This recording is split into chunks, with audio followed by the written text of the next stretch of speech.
Placé au début ou à la fin du film, le générique indique le nom de l'ensemble des intervenants du projet sous forme de liste.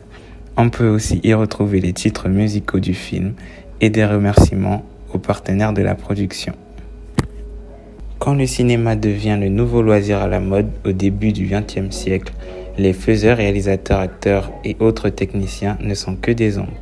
Le générique n'est alors qu'une fiche technique concise où ne figure souvent que le nom du studio ou des producteurs, l'année de réalisation et les numéros de copyright.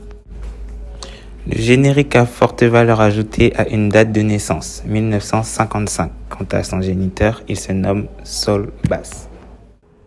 Graphiste à New York, il déménage au début des années 1950 à Los Angeles, où il se lance dans la conception d'affiches.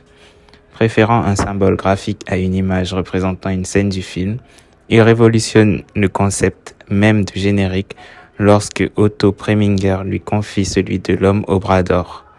Stylisé, géométrique et parfaitement en adéquation avec la thématique du métrage, ce premier travail intrigue Hollywood et les plus grands réalisateurs vont alors s'arracher sa collaboration, au rang desquels on retrouve Hitchcock et Kubrick. Saul Bass réalise le générique de M le Maudit en 1931 de Fritz Lang, où une main marquée de la lettre fatidique fait son apparition à l'écran. Ce choix graphique, un logo en devenir en quelque sorte, crée un lien entre la trame narrative et l'iconographie du générique. Première piste qui orientera l'évolution des title séquences dans les décennies suivantes. La fabrication d'un générique d'introduction peut se faire facilement avec le logiciel Final Cut.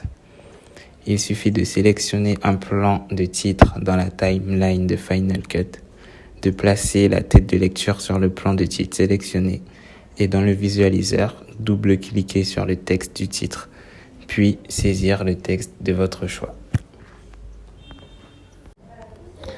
Parmi les génériques mythiques, on retrouve le générique d'Alien, avec la lente apparition du titre et sa musique intrigante, Lord of War et son générique entièrement en caméra subjective, et pour finir James Bond 007 et sa musique mythique et ultra représentative.